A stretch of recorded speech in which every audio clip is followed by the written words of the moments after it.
Welcome back to Just an Everyday Fan. So I kind of found this, I ran across this. ESPN had an article about it, although they didn't list the source. It was from Associated Press. Evidently, Nikki Blue, the former interim coach for the Phoenix Mercury, has filed a notice of claim or a lawsuit against the Mercury for alleged racial discrimination and retaliation. Now, I had to do some digging. I think this was an article that was put out by maybe David Brandt. It didn't say it, just said AP. So I think it originated maybe with David Brandt. Don't quote me on that. So Nikki came, she was brought on to the Phoenix Mercury. She was brought on, hired as an assistant coach in 2022. In 2023, roughly mid-season, the Mercury fired Vanessa Nygaard. They fired her as head coach. And they sat down with Nikki and they offered Nikki the interim position as head coach. Nikki took it, probably without even thinking. She was so excited because I think she thought it's a shoe-in. If I'm in, they're going to keep me in. I'm head coach. Well, in her notice of claim or her lawsuit, which I have not seen the actual lawsuit, so it is public notice. If it was filed at the courthouse and the notice of claim hit the Mercury's legal team, they have 30 days to respond for discovery and whatnot. So the ball will be rolling. The Mercury is denying all these claims. Here's the deal. So you have an assistant coach. They come to her and say, will you step up? We want you in the position for head coach, for interim head coach. Interim, Nikki, means temporary. You're temporarily filling that position as head coach. So, put a pin in that. Then, she accepted it. I'm sure, celebrated, did her deal. And then at the end of the season, at the end of the 2023 season, after a 7-21, 7 wins, 21 loss record, the Mercury decided to open up the consideration for head coach to other individuals. Nate Tibbetts was one of those individuals. It is my understanding that Nate was an assistant coach for the NBA. So Nikki's complaining, number one, they fired her for race because she was black. Vanessa Nygaard was white and Nate is white. Now, Vanessa Nygaard was the head coach. They fired her for her lack of performance, I'm assuming. And they brought Nikki in as interim. Now, when Nikki came to the table and she was looking at all this and she was discussing this and she was negotiating, right? They brought her in at $250,000. Well, evidently, Vanessa Nygaard made $375,000. And now Nate Tibbetts, according to these same sources, is estimated at making $1 million. Welcome to a man's world. This is it, Nikki. Number one, when you went to the table, you could have negotiated a higher salary.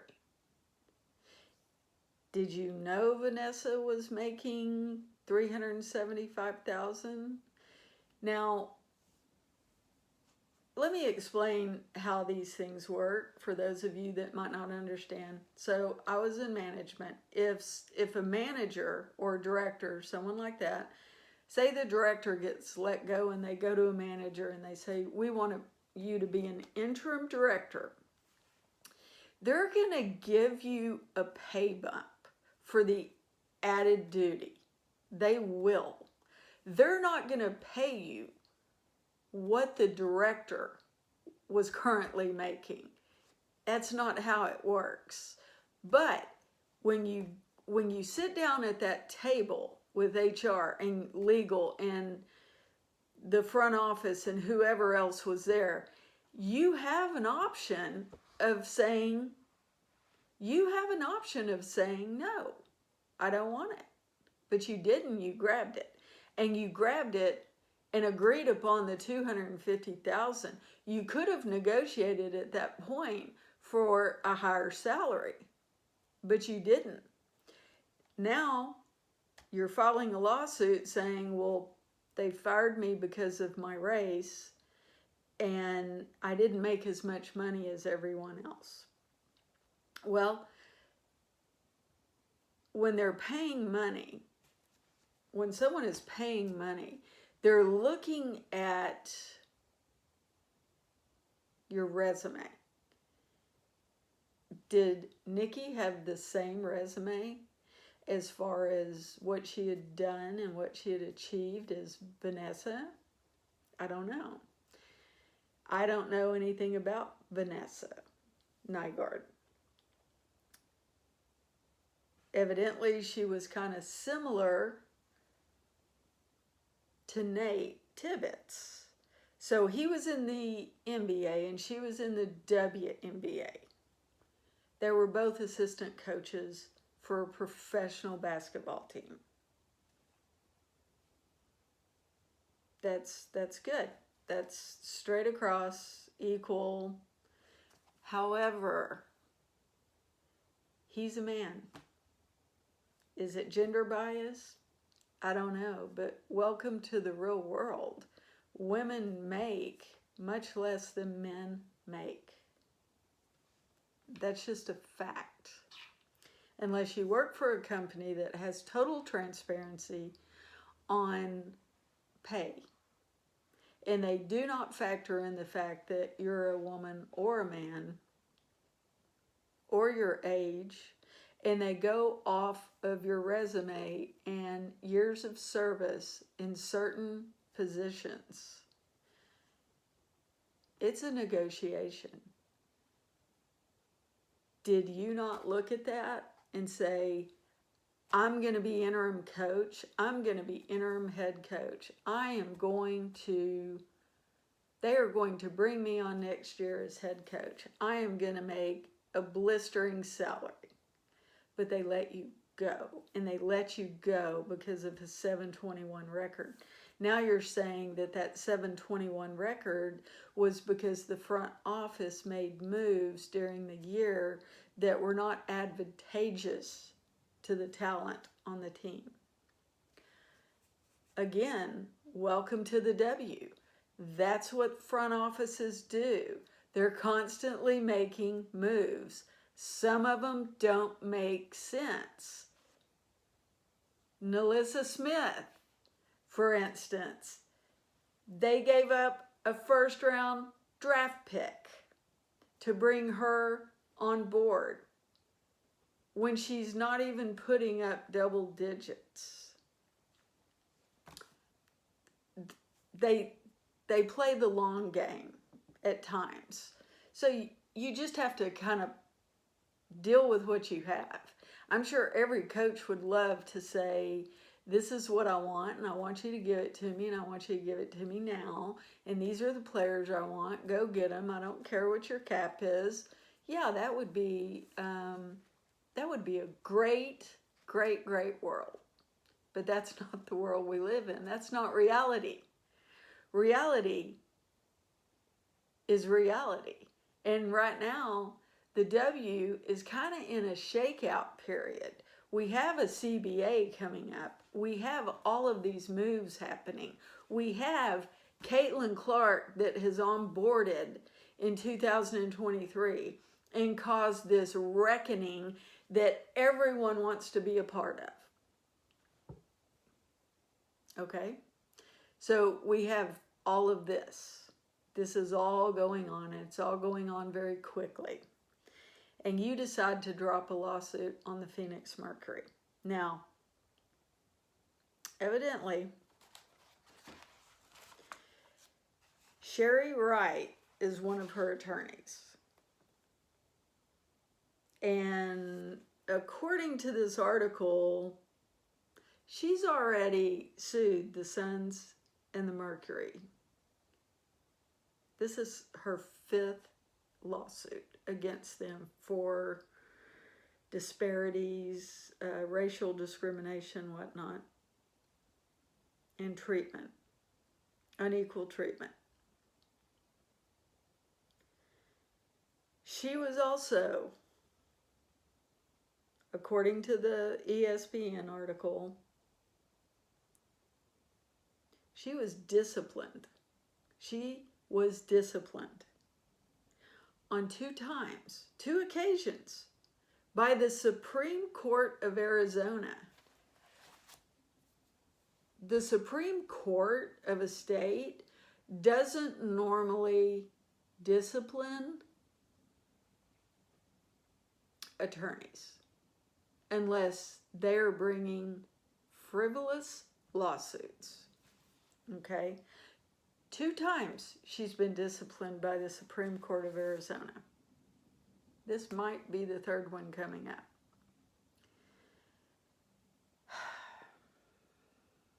For committing numerous violations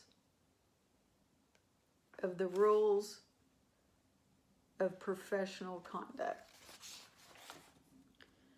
So you have an overzealous attorney that sees another possible victim, convinces Nikki, you need to file a lawsuit. Nikki files the lawsuit for racial discrimination and retaliation, claiming she was black, the others were white, claiming she didn't make as much money as everyone else, yet she's the one that negotiated that salary with the Phoenix Mercury before taking the position. I think she's going to lose that one. I don't know. The Phoenix Mercury have said this is all a no-go.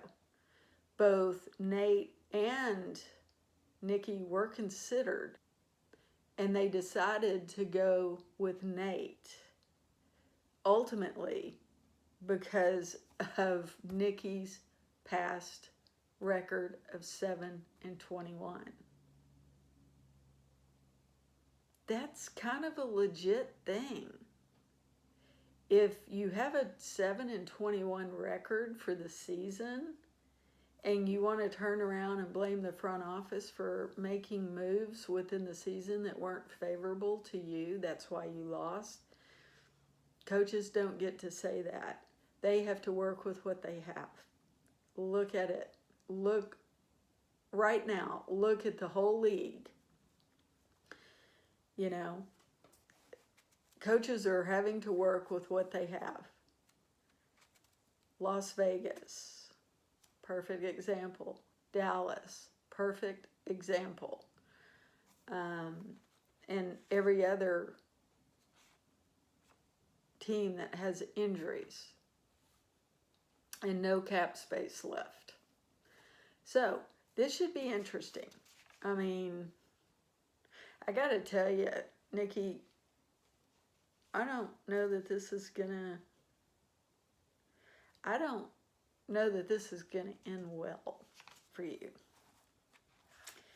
And if it does, congratulations. Okay? If it doesn't, think about what you just did.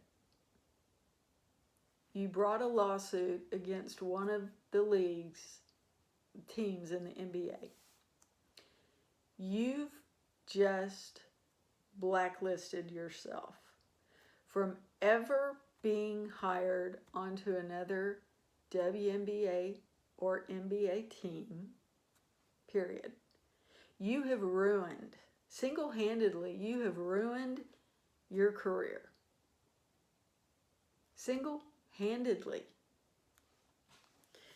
I mean, I haven't seen the evidence. I haven't seen what the attorney of record, Sherry Wright, has that she thinks she can prove.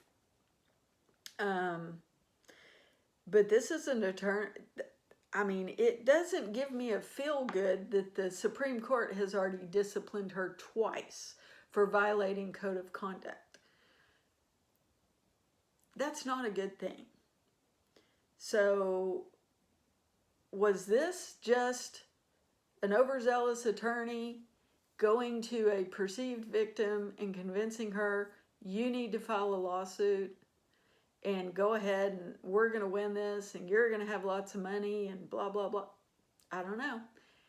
If it was, I mean, good luck there, Nikki, because you've ruined your career in basketball. And I hate to see anyone ruin their career in any organization. But, I mean, lawyers, they're necessary evils. And we all need them from time to time. But they don't always have our best interests in mind. They're lawyers. So, until next time.